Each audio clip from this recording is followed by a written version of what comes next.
say I think it was worth the ticket price just to see Paul in a wig. And singing falsetto.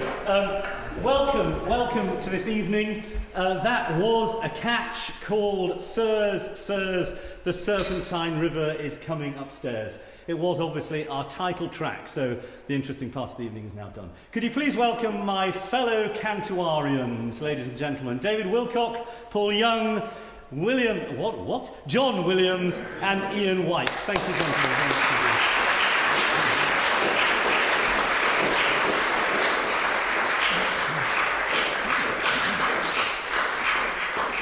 It may well be that what you have just heard did not necessarily make a great deal of musical sense.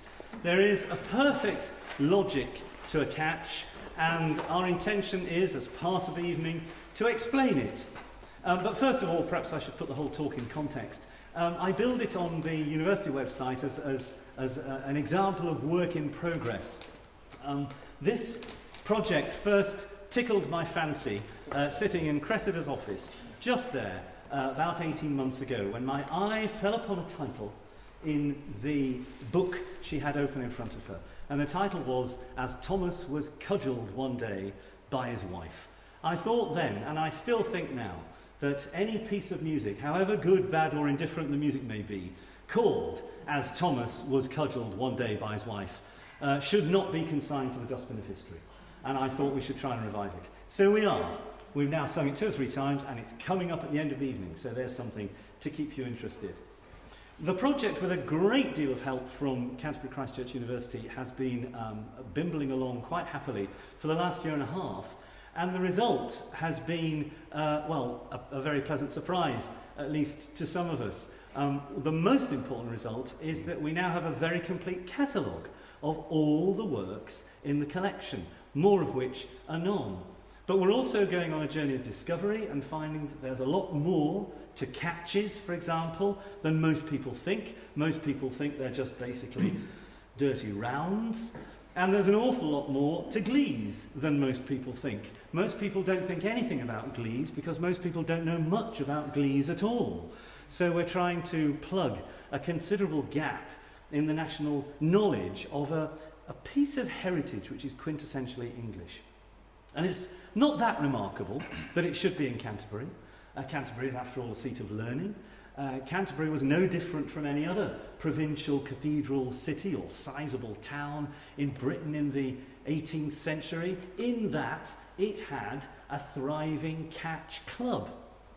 And that catch club, formed more or less formally in 1779, carried on with a success which frankly became even more remarkable as the decades went by, until it eventually closed its books and its doors and gave its property away in 1865. The property was passed to a sort of successor club called the St. Lawrence Amateur Music Society, or SLAMS for short. I would have picked a different title given that acronym, honestly. But for 50 years, truth to tell, we don't really know where any of it actually was, until October the 21st, 1915, a bequest to the Beanie was made. 70 volumes of vocal music, over 100 orchestral part books, minute books from the Catch Club Committee's deliberations, and portraits. There's a rogues gallery of the portraits up there. And the best known print of all is the one which adorns that banner and this title slide. Quite a substantial bequest. And the Cathedral Library now looks after the vocal and instrumental music, whilst the minute books are kept here in the archives. Of course, both work very closely together, and I can't thank the people here enough for the help and encouragement I've had in the course of the last 18 months. So the point of this evening is to tell you a very little bit about the club. The history of the club is not the main concern this evening. That will have to wait till another day. Certainly to share some of the music with you. It would be a waste of another 4 such wonderful singers if we didn't do that at least properly. And finally, towards the end, to talk a little bit about the musicians who made this music. Whilst we know those gentlemen in the portraits quite well, we don't know the musicians quite so well. And there's a reason for that, which we'll hope to uncover. May well be that we've got a few visitors to the city in our midst. I don't know, but I just thought it might be worth us all taking a quick look at a map of Canterbury in the year 1768. It's quite interesting, isn't it, to realise one or two things. For a start, there's not a lot of building work around the outside of the city wall. What wonderful orchards and meadows and fields there were then. There's no Guildhall Street. Here's the cathedral as if you could possibly miss it. There's Mercery Lane. No Guildhall Street connects the High Street with what was at the time called St Alfred's Church Street. There's a street there called Prince Orange Street, now just Orange Street. So now you know where that name came from, those of you who are locals. And that's where the Catch Club first met, in a tavern run by one Thomas Goodban, a name to recall, the Prince of Wales Tavern. And that's where the members of the Catch Club would probably have sung catches like the one you've just heard. And like this one too. It's a catch coming up now called I Cannot Sing This Catch. It's one of the most delightful, frankly. It makes fun of the fact that singing a catch is quite tricky depending on the mischievous wit of the composer. Because if you understand that a catch is like a round, in that one voice starts to sing the melody, a second voice enters at a given point, 2-4 bars later maybe, and a third voice and perhaps a fourth and even a fifth, then you realise that absolutely everybody at some point or other has to sing the entire song. Now, if that melody line has a particularly large range, voices which are naturally low may struggle with the high notes. If it has a large range, voices which are naturally high may struggle with the low notes. This is what Harrington's making fun of in this delightful piece. I cannot sing this catch. I cannot sing this catch, I shall laugh, I shall laugh, I shall laugh, oh Lord, I shall laugh. For shame you silly cat, don't you laugh, don't you laugh, don't you laugh, you will not sing it half. But make us all to laugh, make us all to laugh. For shame you see this catch at his face, I shall laugh at his face, I shall laugh, oh Lord, I shall laugh. For shame you see this catch, I shall laugh at his face, I shall laugh, us all to laugh, make us all, I shall laugh.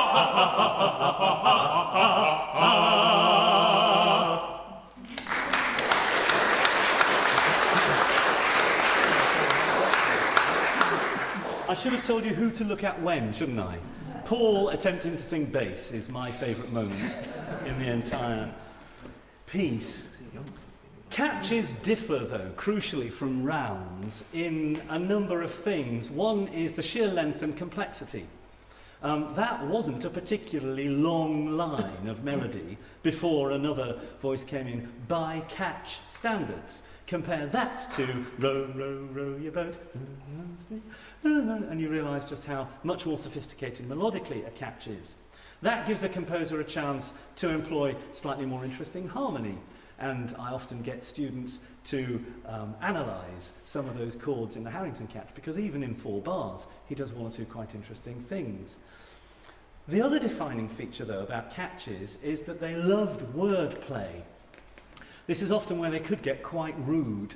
A slightly saucy... We're not going to do any of the rude ones this evening. This is always the reaction, and I always think I've seriously misjudged my demographic at times like this.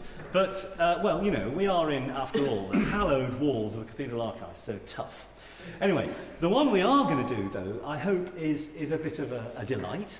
Apart from anything else, I honestly don't believe it's had a public performance in Canterbury for about 150 years. I'd never come across it before I started looking in this fantastic collection of catches and glees that's housed here. Just by way of comparison, a slight sidebar, as they say in journalism, the last publication which brought catches to a modern public was about 1988, if I remember rightly. It's called the Aldrich Book of Catches, and it collected some 240 catches. We have easily over 500 in the collection here, and that's a bit of a guesstimate at the moment. I'm not quite sure I've done a proper job totting all of them up. I'm leaping ahead of myself a bit, but I'll tell you this now before I forget. The last publication which brought glees to the English public was in 1992, a little book edited by Percy Young called The English Glee. That had 12 glees in it. We have about 1,400 in the collection here. There is clearly quite a lot of work to be done on the glee. And I would argue that only when we've done at least a chunk of that work, of which this evening is a part, can we really make a judgment about whether at least some of those glees are worth preserving. But this next catch is honestly a favourite. It's called Epitaph on a Blacksmith. And it's very sad.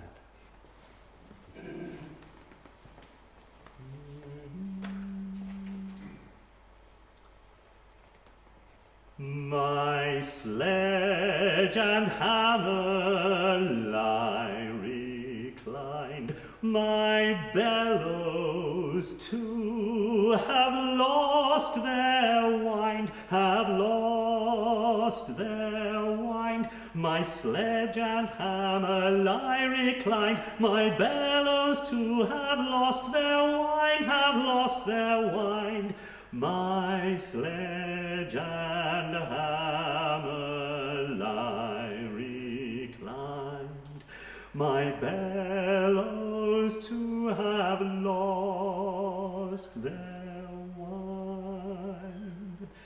My fire's extinct, my forge decayed, and in the dust, my vice is laid, and in the dust my vice is laid. My fire's extinct, my fire's extinct, my forge decayed, and in the dust my vice is laid, and in the dust my vice is laid, and in the dust my vice is laid.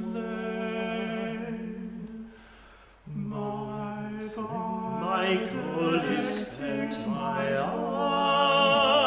iron's gone. My gold is spent, my iron's gone. My nails are drove, my nails are drove.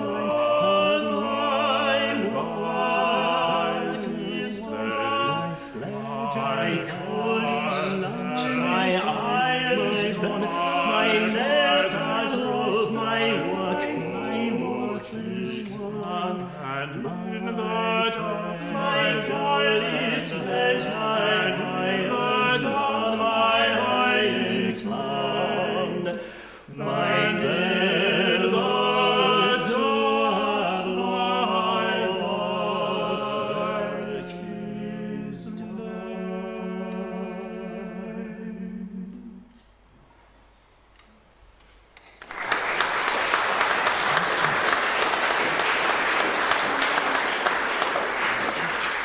Who'd have thought that a catch could be so moving?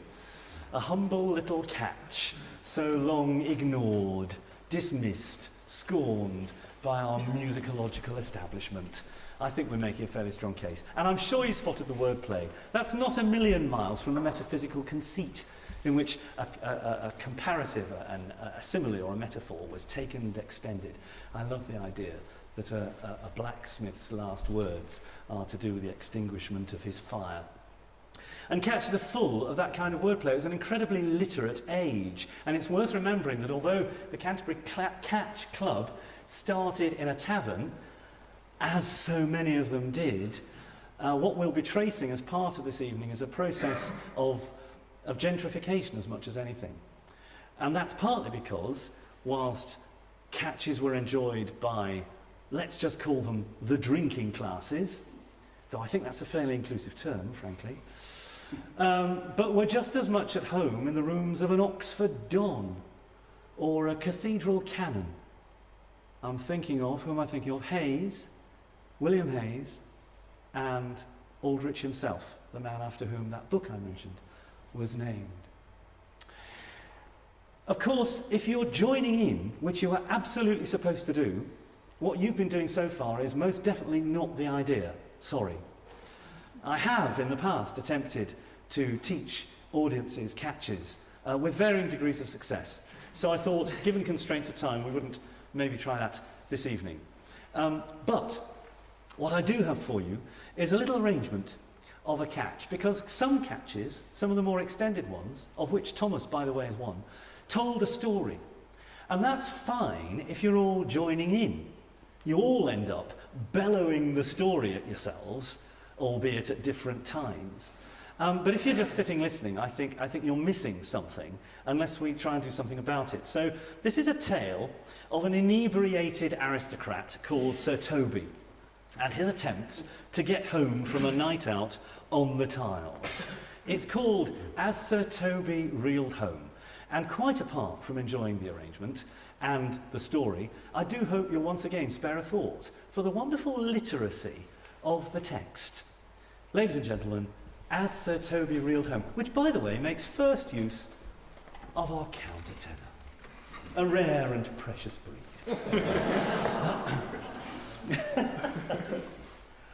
Bimbo, bimbo, bimbo, bimbo, bimbo, tot, tot, tot, tot, tot, tot, tot.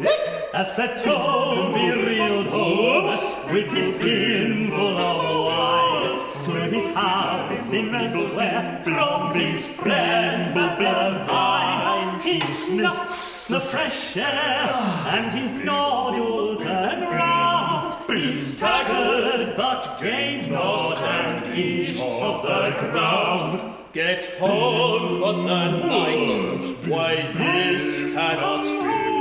If for one step going forward, and backward will too. I return to the vine, so as one may suppose, Sir Toby intended to follow his nose.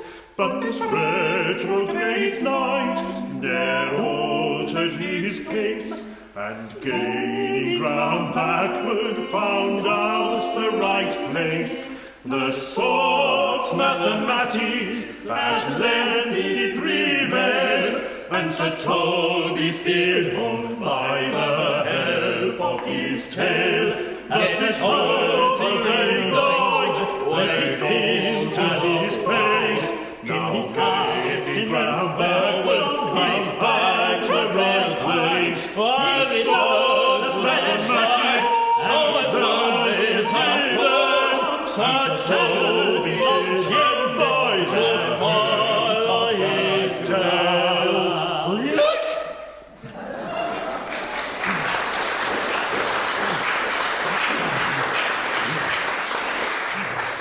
What you heard at the end there, and you'll hear it again at the end of Thomas, was the nearest we can get, given 3 or 4 voices, to the kind of cacophony that you'd expect at the end of a catch club evening. The evenings looked like fun. The more formal part started at about 8 o'clock with a fairly serious concert, a couple of overtures from the orchestra. You can just see them in the background on that picture, but you'll see them again in a moment. Glees provided by the honorary or privileged members, more of them anon, and perhaps the song, the Canterbury Catch Club song, To Apollo and Bacchus, penned by Thomas Goodban, the son of the Thomas who founded the club in 1779 in his pub. So that's the kind of evening that the gentlemen of the city might come to, and yes, ladies might come too. The treatment of the ladies' room is a running gag, frankly, in the minutes. Seemed to cause them nothing but trouble, but we won't go into that now. After all that was done, though, the more formal concert wrapped up and finished, the carousing would probably go on for a good few hours, well into the early hours of the morning, singing catches like that. And I think it's remarkable, if you remember, that the repertoire in the collection numbers about 500, to consider how many of them might be known. I suspect an awful lot of catches were being passed around on pieces of paper so that new members might have half a chance, at least, of joining in. What we're going to do now, though, is show you the much more serious side. And to be honest, I think one of the most interesting things about the catches is this glimpse they give us of the English national character. If a catch was sacred in subject, it wasn't a catch, it was a canon. And canons, like catches, have a long and noble history. The very first catch we know, by the way, is Summer Is He Coming In, and that's 13th century. These pieces go back a long way. But William Byrd was just one of the many great composers who contributed to the repertoire. And this piece we're now going to sing, just a brief snippet of really, is called Non Nobis Domine. It may have been sung as a grace before meals at Catch Club evenings. What you then get, though, is a thoroughly irreverent look at this little piece by an 18th century composer called Henry Harrington, who lived in Bath. It's called What Shall We Sing? Now Here Are Three. And it all goes horribly wrong. We're hoping this next one won't.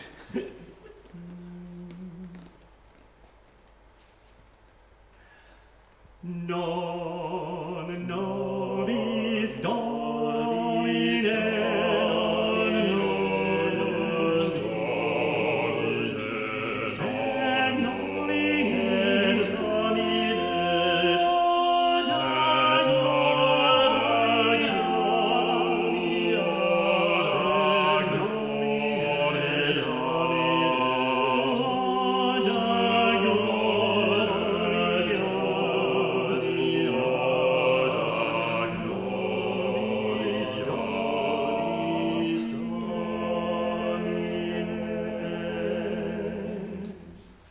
So that's what it's supposed to sound like. What shall we sing now? Here are three. Let it be non nobis domine. Non nobis. Non nobis. What is not so not white wrong.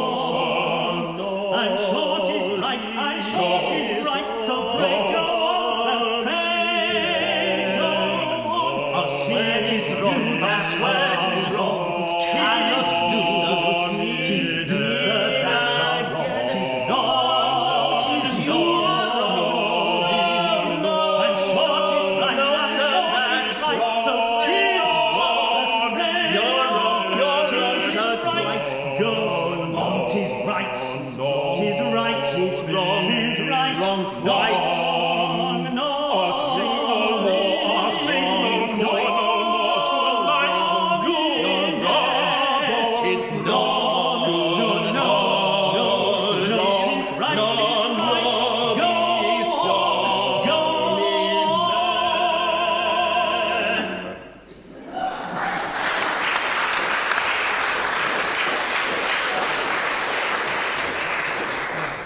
You can't get the staff. I'm sorry. These guys get a little sit down whilst I talk briefly about what it is I've been ferreting around it. If you can just about see now that I've obliterated with two other pictures, the picture of volume 40, which is lying around in one of the cases. It's not those two, it's one of somewhere else. Volume 40, that admittedly looks a little bit dilapidated. Volume 40 has clearly been round the block once or twice. But the jewels in the collection, and they are right here, are volumes 42 and 43, in my humble opinion. And I've looked through them all now, at least briefly. These two books form a 2-volume collection of works by one of the best loved and most respected composers of the day. A man, I would bet, of whom few of you have heard, John Wall Callcott. No.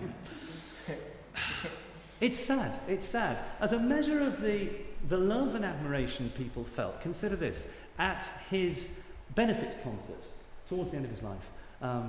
Many composers, as a measure of respect, as perhaps financial help, were offered benefit concerts. At Calcott's, they had to move the venue because 4,000 people turned up and the hall simply wasn't big enough. Would I get 4,000 people in the audience? Would my fellow singers? We're not sure. It's worth bearing in mind. And the volume, touchingly, I think, has been put together by his son-in-law, William Horsley, a composer of not inconsiderable repute himself, one of whose pieces we're going to be singing in a few minutes' time. And it's a treasure, not just because of the music, I think. I've yet to explore all those glees properly, though I have come to know and like Calcott immensely. It's a treasure because it has a preface, which is just a short few paragraphs telling us how glees should be sung, clears up one or two question marks. It has a lovely memoir of Calcott, some 10,000 words. It's a recollection of his life, and then it's an appreciation by a fellow musician of the works that he's gathered together in the volume. So there'll be more to do with that volume, you can rest assured. The reason that other picture is there is because I wanted to talk just briefly about the kinds of things you get in these volumes. The Horsley collection of Calcott glees is very unusual.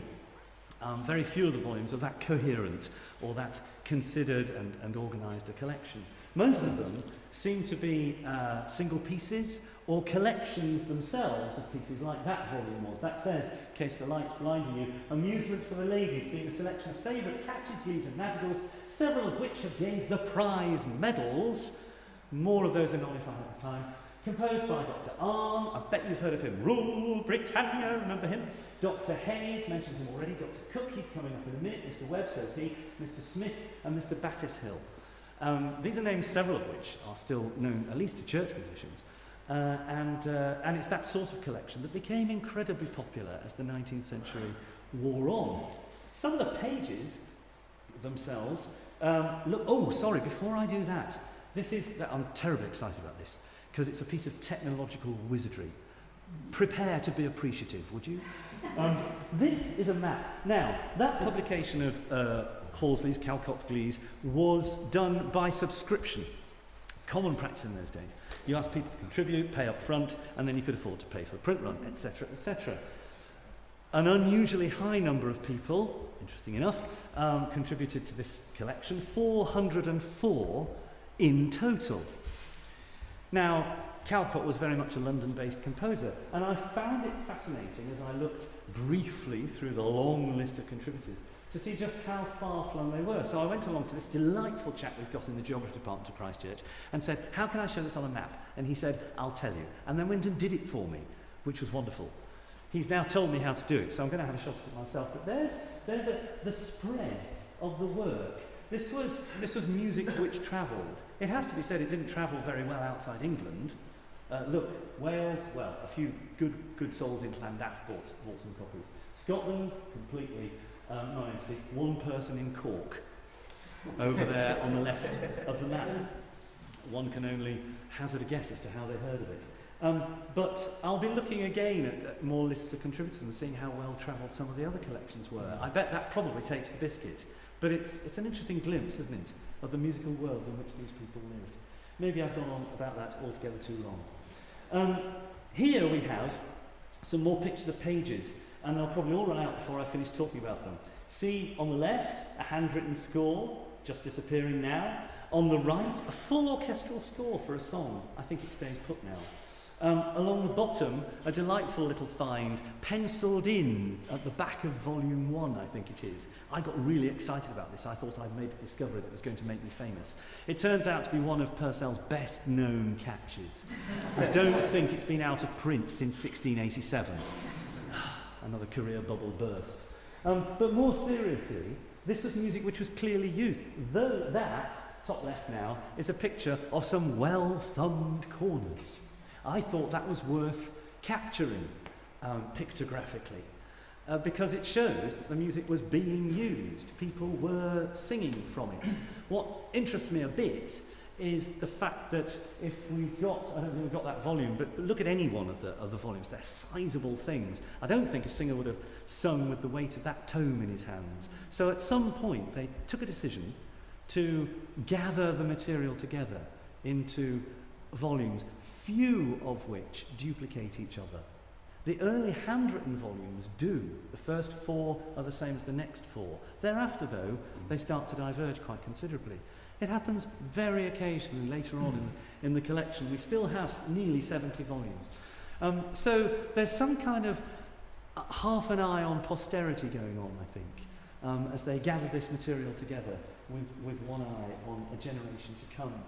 So that's what I've been leafing through. And in amongst it, the journey is made all the more delightful by the fact that you get these wonderful adverts. Isn't that a glorious picture?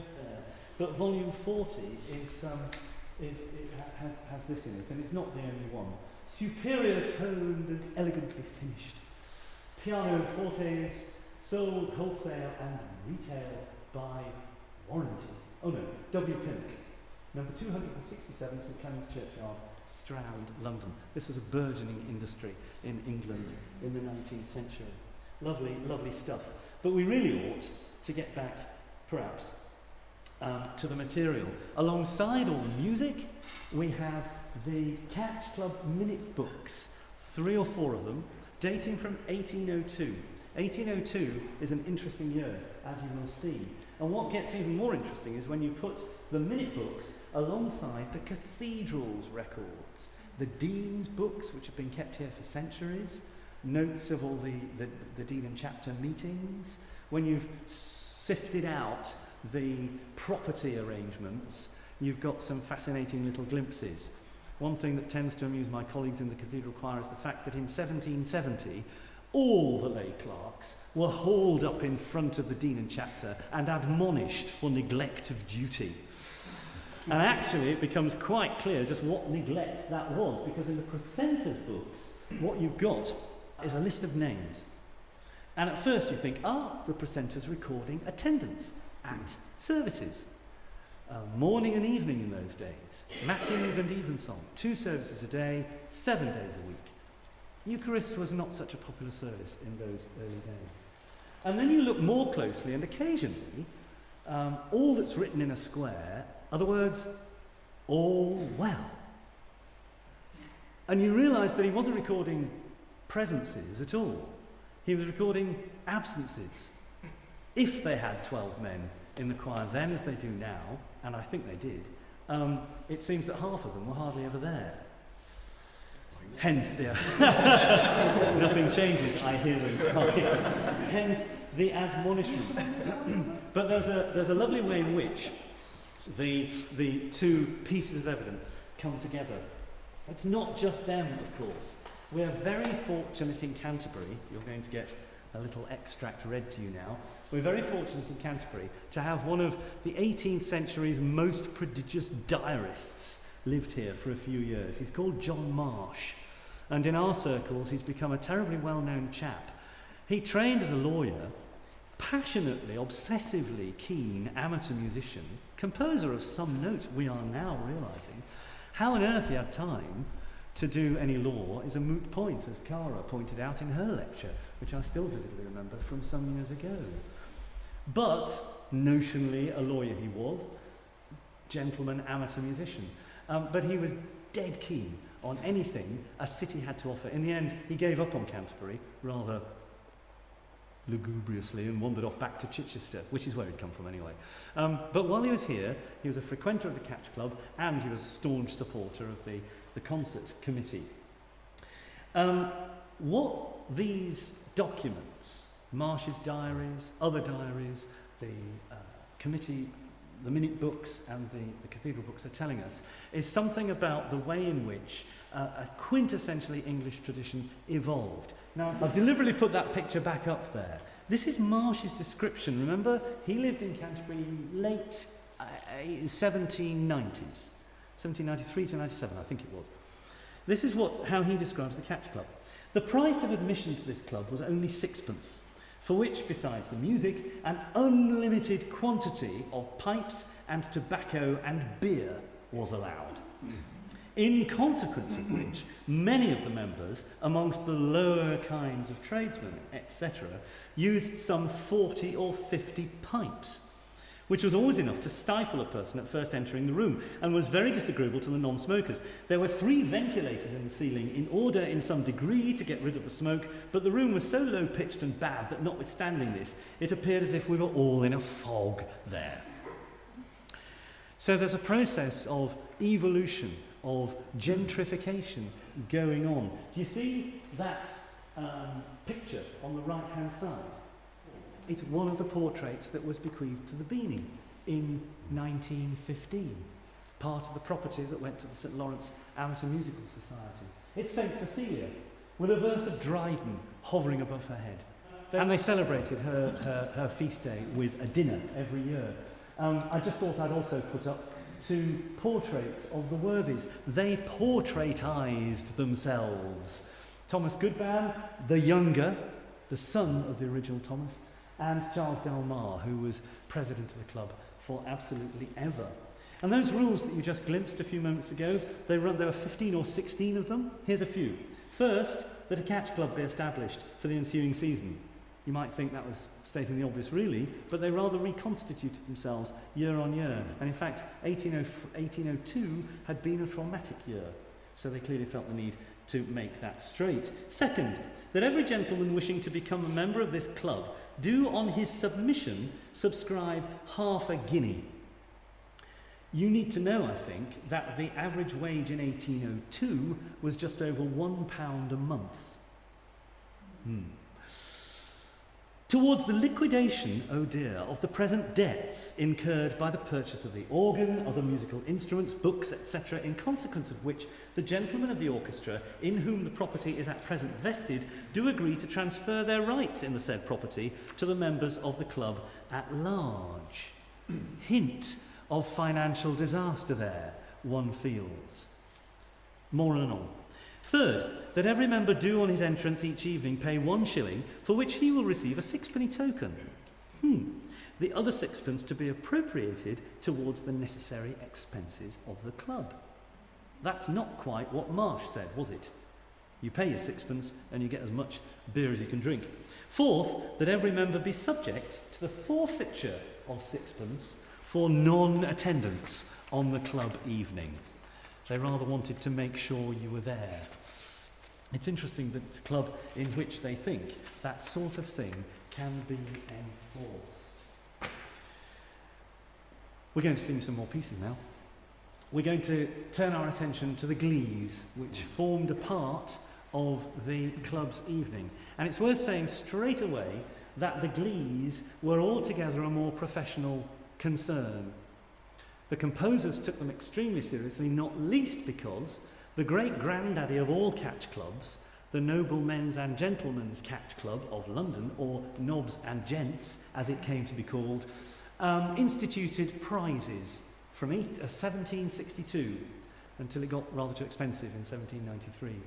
Prizes every year for the best catch, the best canon, the best serious glee, and the best cheerful glee.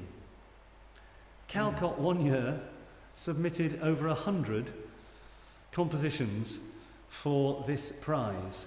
They changed the rules after that and said that only one of each type could be submitted by any one composer. And part of the reason they changed the rules was because they needed a corps of professional singers to sing the glees for them, so they knew what they sounded like, so they could make a judgment as to which one to award the prize to. And these professional singers start to make the link for us with cathedral musicians of whatever towns or cities they were in. That's a definite, and it becomes more and more definite as we look at these archives. So Benjamin Cook, a much, much loved composer of the day, wrote a glee about how to win a prize for the best glee. I don't think he won a prize for the glee, but anyone who follows his advice was bound to. And the line I want to draw your attention to is the line I've captured quoted on that banner there, Sense and harmony combined make a banquet for the mind. It's not the only pairing in the piece, but it does give you a huge clue as to the kind of spirit of the age and their approach to their art. Ladies and gentlemen, Cook, if the prize you mean to get.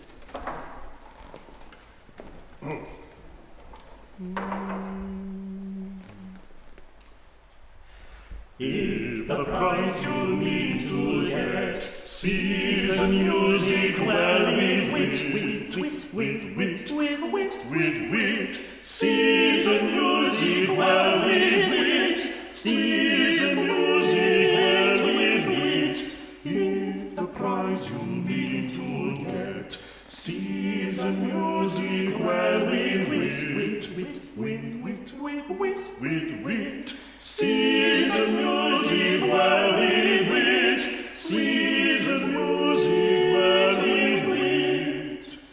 Sense and harmony, sense and harmony, sense and harmony combined make a banquet for the mind. Make a banquet for the mind.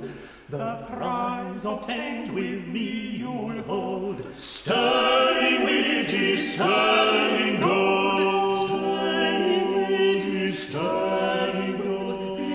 Sterling wit is sterling gold. Sterling wit is sterling gold. Sterling wit is sterling gold.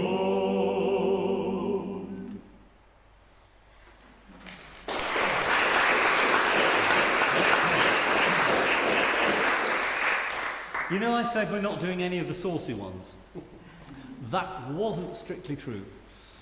John Marsh wrote while he was here and contributed to the Catch Club.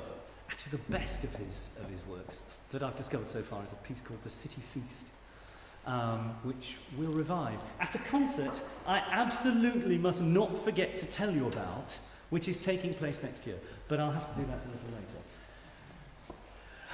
later. This piece probably didn't win a prize.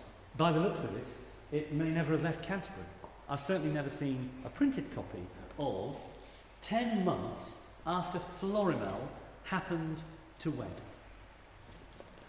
10 months after Florimel happened to wed, and was brought in a laudable manner to bed, she warbled her groans with so charming a voice that one half of the parish was stunned at the noise. One half of the parish, one half of the parish was stunned at the noise. But when Florimel deigned to lie privately, 10 months before she and her house were keen, she chose with such prudence her pangs to conceal, that a nurse nor her midwife, scarce heard her once squeal. Her nurse and her midwife scarce heard her once squeal. Learn, husbands, from thence for the peace of your lives, that maids make not half so much tumult as wives, that maids make not half so much, maids make not half so much tumult as wives. Learn, husbands, from thence for the peace of your lives, learn, husbands, from thence for the peace of your lives, that maids make not half so much tumult as wives, that maids make not half so much, maids make not half so much, maids make not half so much tumult as wives.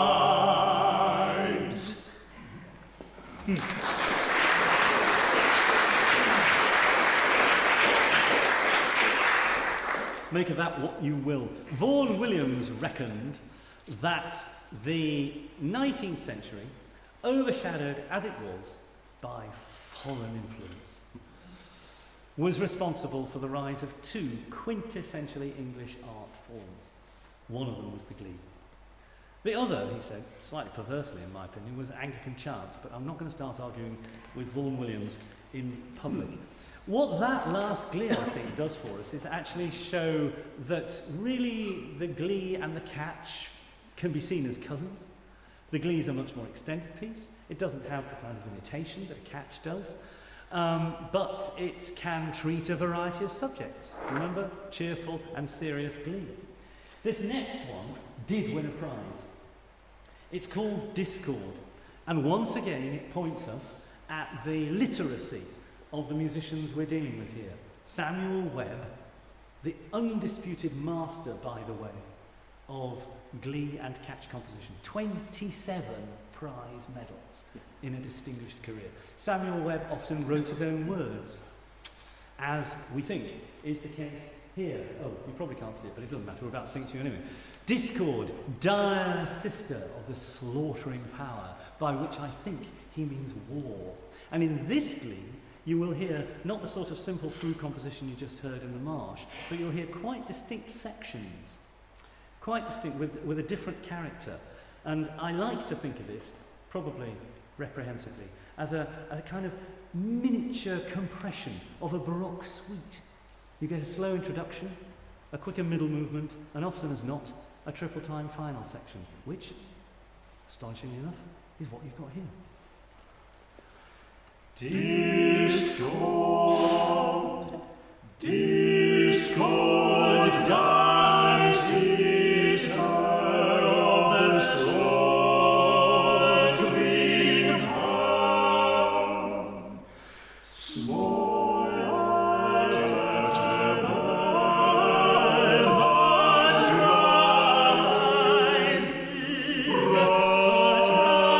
rising every hour. Once against the skies her horrid head can bow, she stalks on earth, she against the skies her horrid head can bow, and shakes the world around, and shakes the world around. Discord, sister of the slaughtering power, small at a bird, but rising every hour. Once against the skies her horrid head can bow, she stalks on earth and shakes the world around. But lovely peace is in changeless form, descends and quells the rising storm. But lovely peace is in changeless form, descends and quells the rising storm. Soft ease and sweet content shall reign, and discord never rise again. Soft ease and sweet content shall reign, and discord never rise again.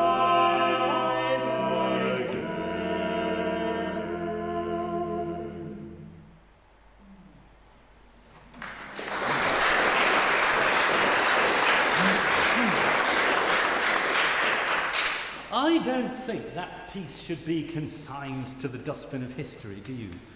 Which, by the way, as you may well have noticed, is one of the phrases which appears on your evaluation form. I think, at the risk of keeping my fellow singers standing just for half a minute longer than I might have done, and now is the time to say that part of the reason for asking you to complete that evaluation form is to give us a little bit of an idea of how would you like the evening, believe it or not. Partly because we intend to celebrate the centenary of this bequest to the Beanie. I like to romanticise it. I can't help feeling that in the dark days of the First World War it was a truly remarkable thing to give such a bequest to a library in the hope that a glimmer of the city's culture might be kept alive. Whether that's true or not, perhaps someone's just clearing out an attic, I don't really know. But the fact remains that we now have this treasure trove, and an important part of the evening has been to bring this treasure trove to wider notice. But Rosie Turner, bless her, artistic director of the Canterbury Festival, has heartily agreed with my feeling that we should mark this centenary in some way or other. So we are planning a rather larger scale Catch Club evening, and we'd rather like to know whether you think that's a good idea. Do please take a moment, before you leave if you would. We thought of putting it online and then, you know. Here we are, with a glimpse of hell, which is why it suddenly looks awfully bright. Webb, of course, was profoundly respected in his day. He took over the secretaryship of the Knobs and Gents when its first secretary, who'd worked tirelessly for so long and organised the prize medals and made volumes of prize-winning glees year on year. Thomas Warren died, resigned and then died very shortly afterwards. Webb took it over. So it's not entirely surprising that composers wanted to dedicate some of their work to him. And this is a piece by Horsley, who's popped up already this evening as Calcott's son-in-law. I'm hoping this gives you a glimpse of what a composer he was. Once again, we are reminded of how widely read these musicians must have been. The odes of John Ogilvy are seldom anthologised now, and if you do pick out the words from our rendition, you'll probably realise why. It's a fairly dense affair. I have to say, I think Horsley catches it wonderfully well, and it is, when words and music have finished working together on it, a fantastic depiction of the hell fiends at the mouth of Hades. And by the way, you get a reference to the yelling harpies run. I've only recently discovered that's a reference to the witches in Macbeth. And it may be no accident that Webb set the first speech of the witches in Macbeth to music of his own.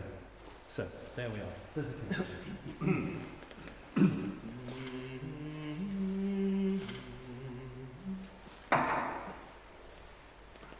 Lo, on yon long resounding shore, where the rock totters, where the rock totters o'er the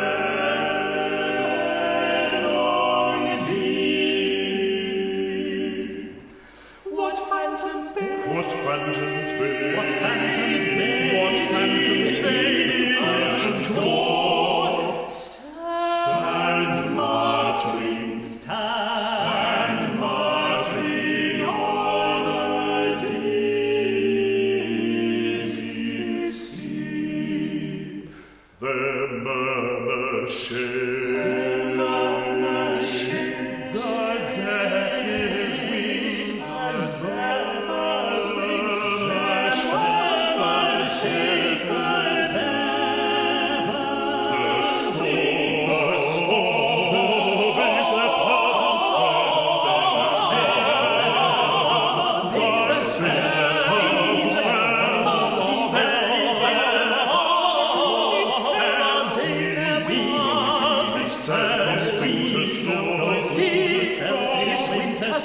scowling eye blast the mantle of the breathing spring, and lawns of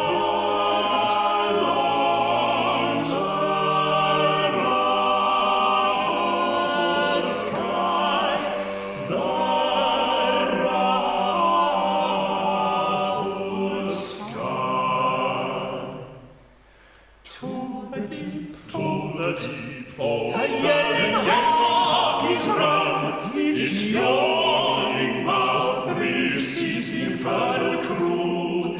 Deep through the black gloom winks the glimmering sun, and the furnace gleams, and the furnace gleams, and the furnace gleams with brimstone blue, the furnace gleams with brimstone blue. Hell hounds and fiends that join the gallant play,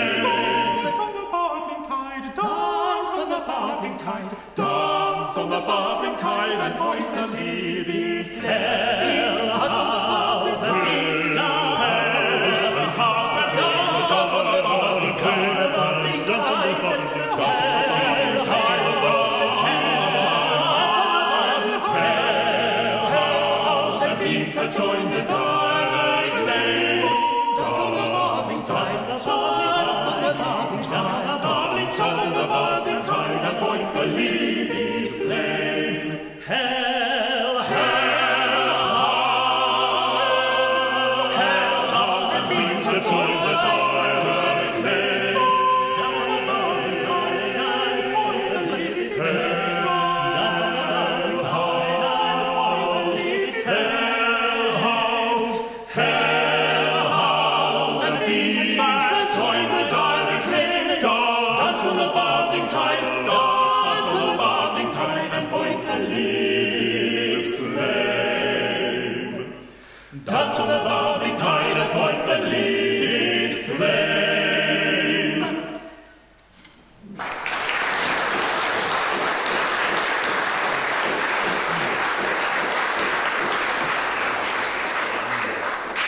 Was that suitably hellish for you? Sometimes you feel that the glees reflect the politics and economics of the day. This is one of our favourites. It's one of the first I ever came across a number of years ago, and it still captures what I think is a very modern concern. My Pocket's Low sings a mournful bass at the start, and taxes high. Ah.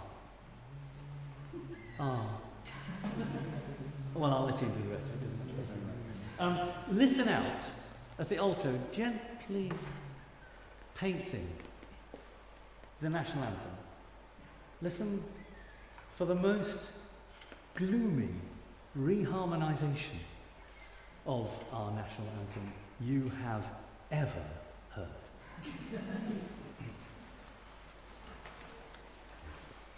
My pocket's low, low, low, and taxes high. I could sit me down and cry. I could sit me down and cry. But why despair? Why despair? The times may mend. Our loyalty shall us befriend. My pocket's low, God save and taxes high. My pocket's low, and taxes high. My pocket's very small, very low, and taxes high. My pocket's low, and taxes high. My pocket's very small, very low.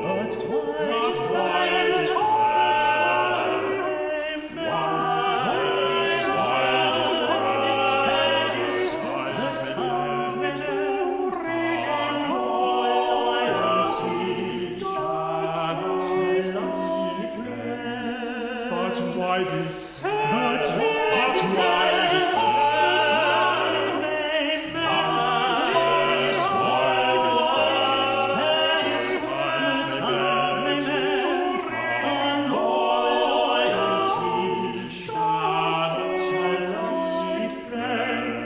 propitious fortune yet may smile. Propitious fortune yet may smile. Propitious fortune yet may smile. On fairy timeless eager time.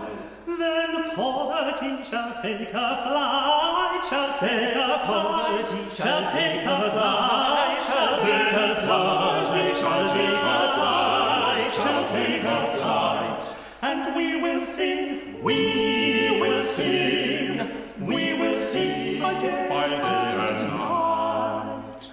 God save great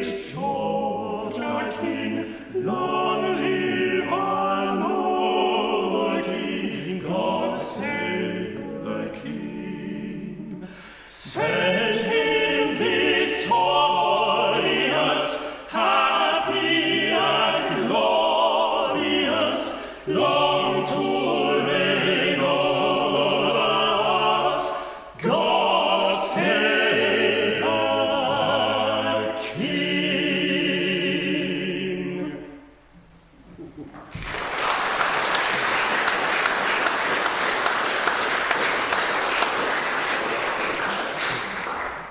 Four gems from the repertoire. You guys can have a little sit down. Because before we come to our last piece, just for a few minutes, I want to talk about the people who would have made this music. There's a detail of this famous print. I have the feeling you'd be sick of the sight of it by the end of the evening, but there's a detail of this famous print, and it hones in on the band at the back.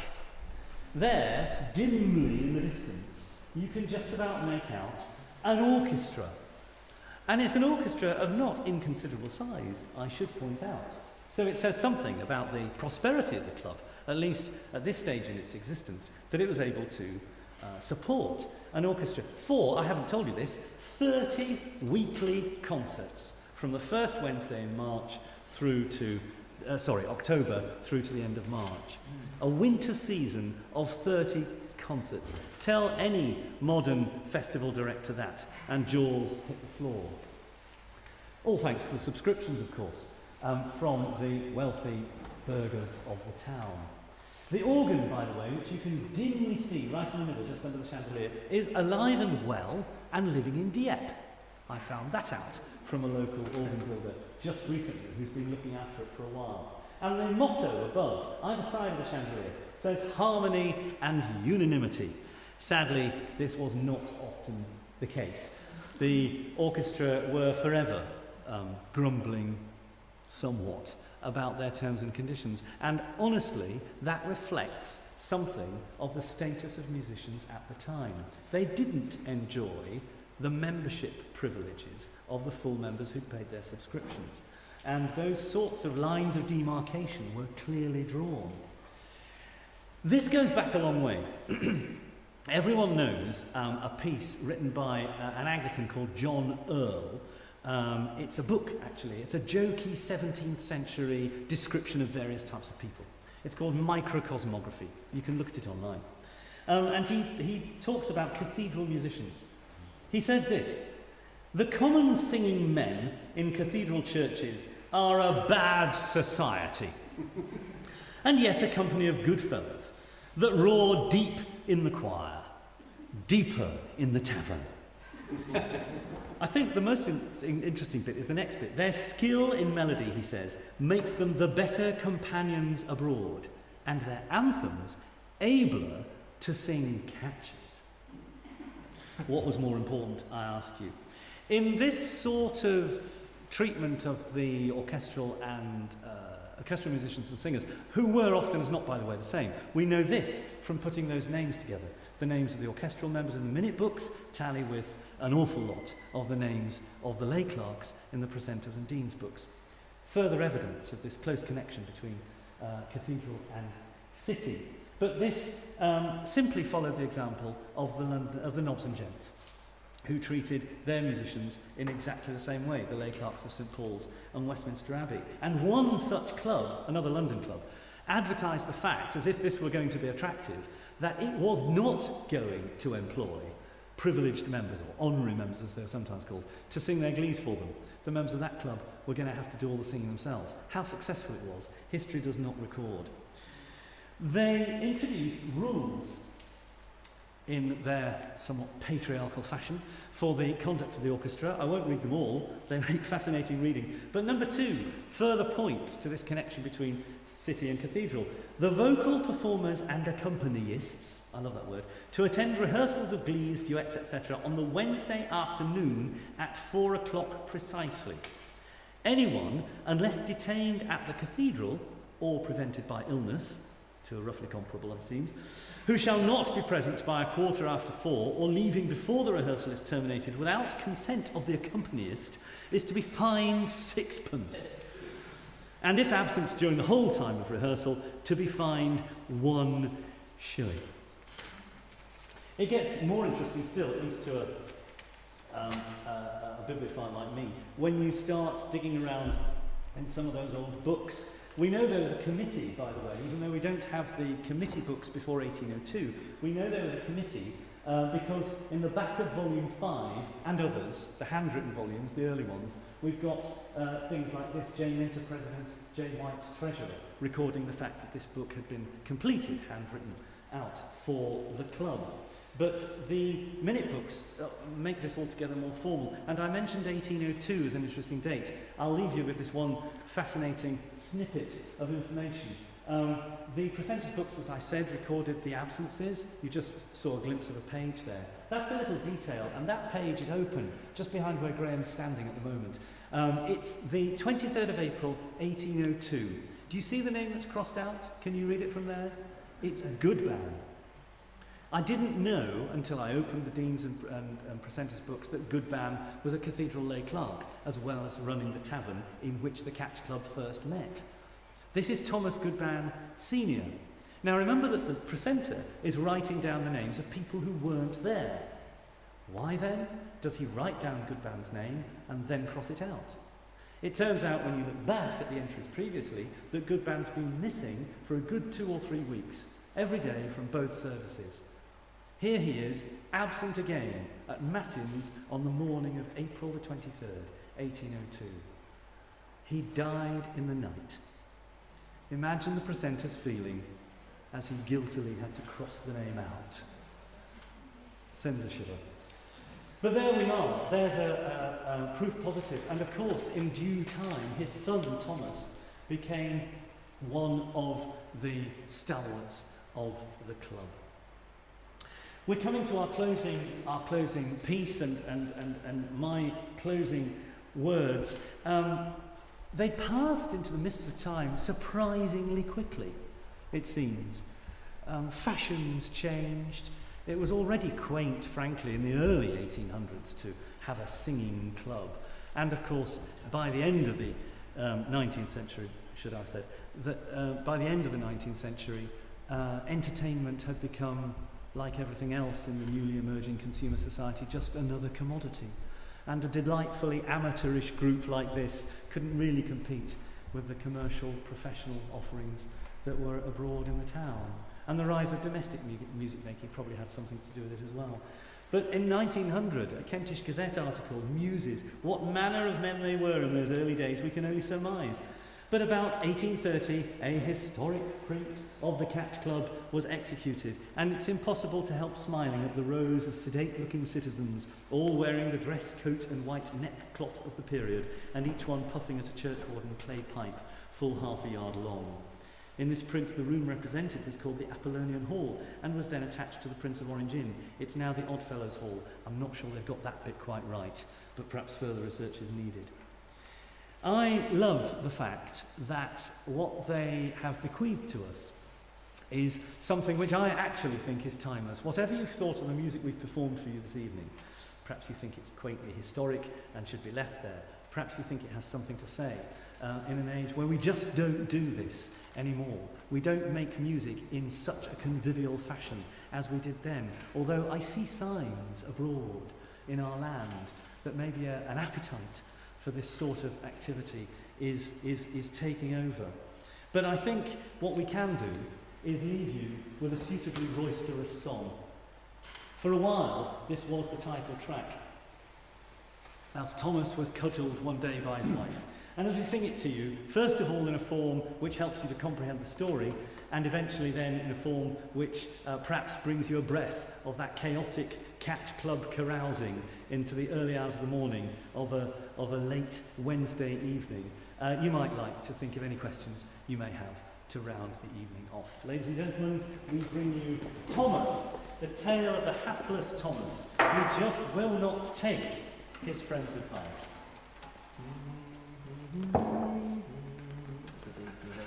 That's very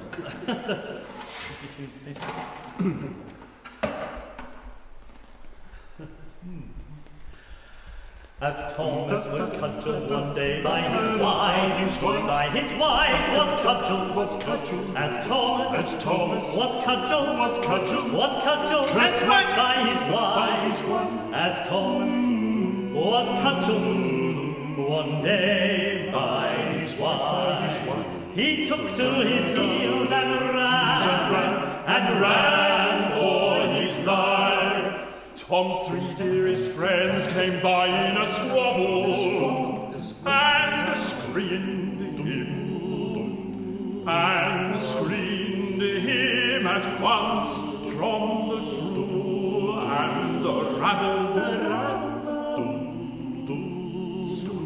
Screamed him at once, screamed him at once from the stool, and the rabble then ventured to give him some wholesome advice.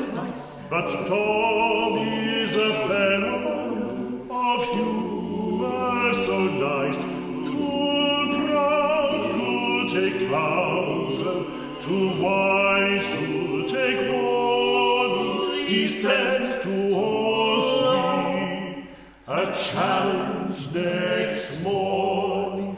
he fought with all 3. He fought, there ventured his life, then went home again, and was threshed, And was threshed by his wife, and was threshed, He fought with all 3, thrice ventured his life. He fought, then went home again, and was threshed, and was threshed by his wife. He fought with all 3, he fought, thrice ventured his life, then went and again, and was threshed by his wife, and was threshed by his wife. He fought with all 3, thrice ventured his life. He fought, and then went again, and was threshed,